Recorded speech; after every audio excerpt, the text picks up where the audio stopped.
I mean, you had a great day today. You've taken the first steps towards success in this league. But don't fall back and get lazy. It's more...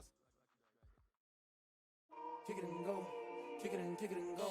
Step on, spin, move, in zone, go. For sideline, a touchdown, I put on a show. Kick it and go. I had to kick off and go. Kick it and go. I had to kick off and go.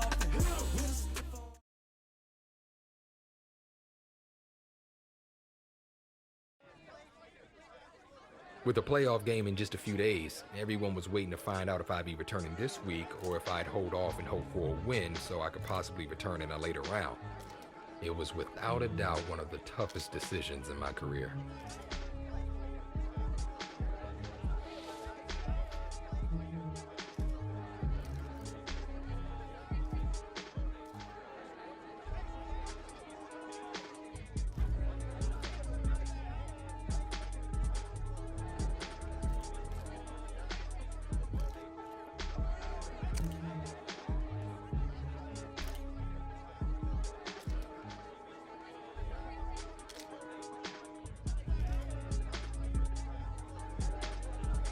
With a playoff game in just a few days, everyone was waiting to find out if I'd be returning this week or if I'd hold off and hope for a win so I could possibly return in a later round.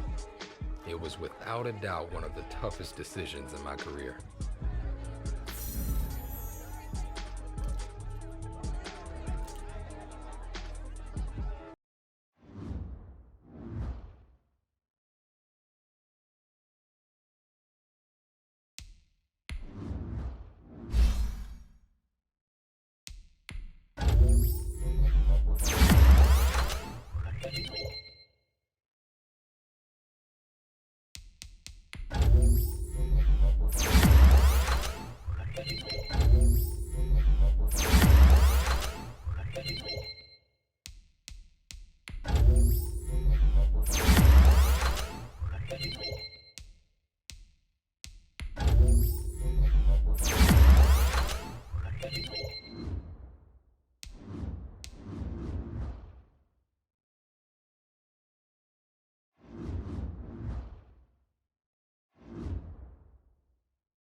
I had no idea how the team would react on or off the field to my return.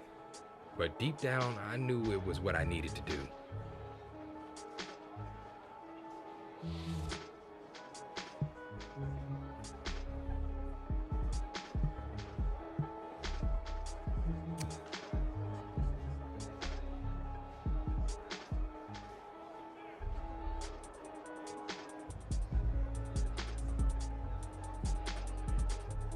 Returning from an injury like this wasn't going to be easy, but I wanted to be aggressive and attack our opponent just like I attacked my rehab on the way back from this injury.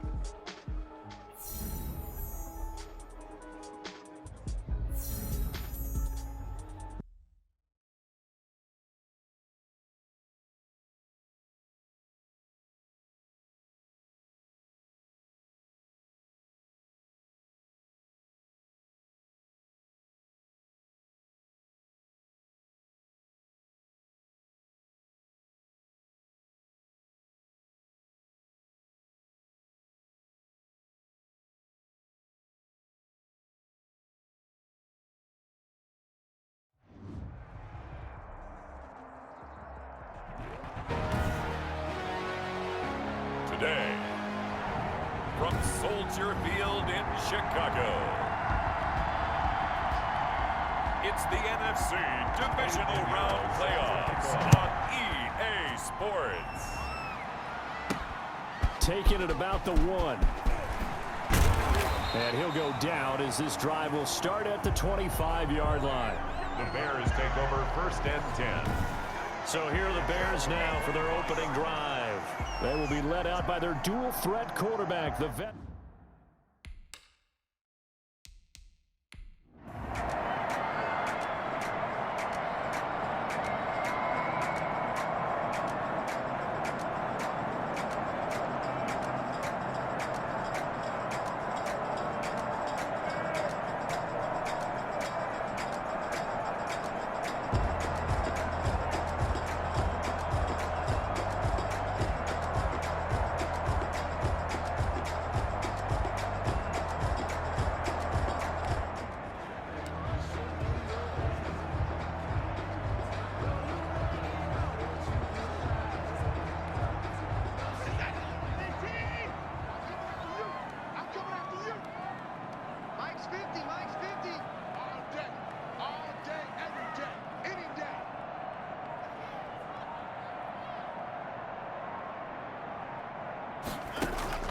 Now a first down throw. Watson. Quick hitter here. It's complete. He'll be dropped after a gain of about 6 across the 30 to the 31. They'll come up now 2nd and 4 from the 31.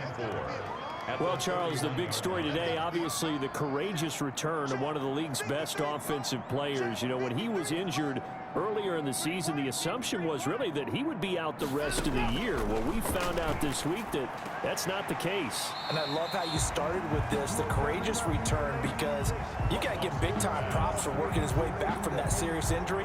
And it's natural to want to get back, especially considering the fact they were 4-0 when he did get injured. I think it's also natural to question whether or not he should be out there. That's something you and I have discussed. We discussed it with the coaching staff. He's putting his own body on the line. And from a franchise perspective, I have to wonder about whether or not it's worth having him out there if he's not 100%. An early test, 2 plays in. This is 3rd and 2. Now it's Watson. He's just going to dump this one off to his fullback out of the backfield. Just a gain of a couple, but good enough to keep the drive rolling. You don't see too many pass-catching fullbacks nowadays, partner. In fact, you don't see too many fullbacks, period. Good news, though, he does have decent hands, and we saw it right there on display. And now here's a deep shot that's complete. Touchdown, Chicago! A big play there.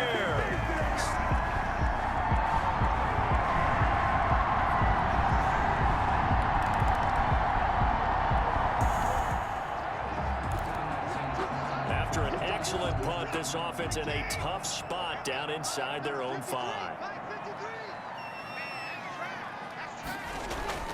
From his goal line here, Watson. He'll get that complete to his tight end, Cole Kmet. And he'll get it up to the 12-yard line here. A good pickup there. 8 yards on the first down completion. Up 2nd and 2 at the 12. They will run for the first time with David Montgomery. And he works it across the 25 before being tackled. 15 yards on the play, first down. Successful toss play to the right there. It's interesting. Teams seem to run the toss a lot more to the right than to the left. It's usually a little more natural. Right-handed quarterback, typically your power side running the ball is to the right side with your guard and your tackle. In college football, they used to call it student body right, because you had everyone on that side, including a fullback, leading. In the pros, they don't call it that, but it's still the same result. So from Cowboy territory now, here's 1st and 10 at the 48-yard line.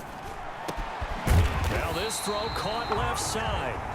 And he'll go down, but not before getting this inside the 30. Back-to-back receptions for him, and it's another first down. Well, good to see him out there making catches. You know, we know the story of him battling back from that injury earlier this year. How important do you think it is in this game, Charles, for the coaching staff to get him some of those touches early on? I think it's very important, partner, because not only has it been a 3-month layoff for him, we still have no clue about how healthy he actually is. So he's got to prove to his team and to himself that he's comfortable out there. You've always been very good about checking my math. Am I correct? That's the first time that it's been incomplete when they've thrown it to him? Yes, he had caught every other ball coming his way. So they feel like they've got something really good going there, and they're going to continue to go there. And he takes this one in for a Bears touchdown. 2 first-quarter touchdown passes now for Deshaun Watson. And the Bears will extend their lead.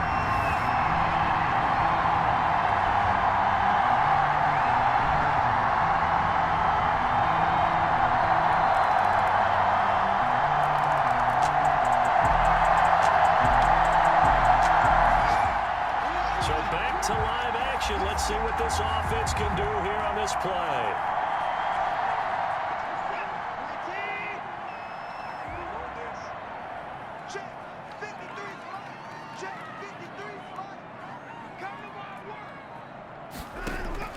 On first down, it's Watson. They'll set up the screen to Montgomery. And they work this well upfield across the 45. The play began back at the 23, and they pick up 23. A big hitter to start the drive has him up near midfield here for 1st and 10. At the 46-yard line. On the carry, it's Montgomery.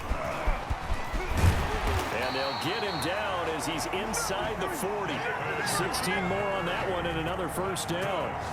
So they go pass, now they go run, and 2 plays resulting in really nice pickups. It certainly sounds like a 50-50 deal, doesn't it? Sounds like great balance. Now, you know what all those coaches have told us over the years, Brandon, that balance is? It means doing what you want to when you want to. That play call is working.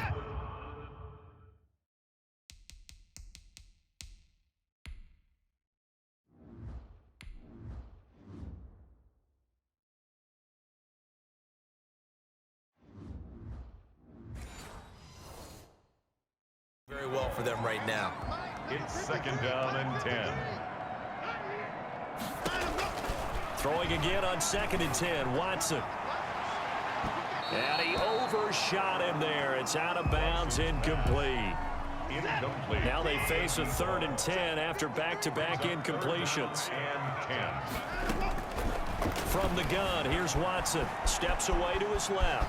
He can run for it, and he will. And he nearly got the first himself, but it appears he's going to be about a yard or 2 short. So he got 9 yards that time, but he needed 10, and it brings up 4th and 1. Montgomery, they'll run for it. And they are going to stop him on 4th and 1 as they'll wind up going backwards.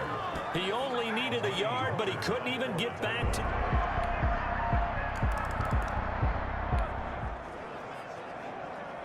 So the football will be at the 25-yard line as this offense gets set to take over. Let's go, let's go. And we got Mike, number 53. Mike, 53.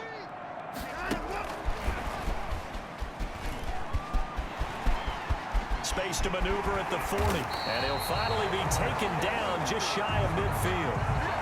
Call that a very strong gain of 24. Well, that'll help the old passing stats. Remember, it was a pop pass, so it's not a wide receiver run there, Charles. I like the way that you scored it, and that's exactly how it goes into the books. But remember, he's had success throwing the ball the standard way in this game. And here, this little tap pass, it goes for good yardage, a little something extra in his repertoire. A good rally to the football keeps him to only a yard, and it's 2nd down. Well, they're unable to convert that into much, but it's never a bad idea to try to get the ball into a tight end of his caliber's hands and see what kind of disruption he can cause. We remind you, as we've done all year, that coming up at halftime, we will visit with Jonathan Coachman, standing by in Orlando. He'll let you know what's going on here on a very eventful divisional round weekend. Now he'll let it go deep over the middle. And a little floater there, but it'll wind up incomplete, falling to the ground. After an incomplete pass on 2nd down, that'll leave him trying to convert on 3rd and 9.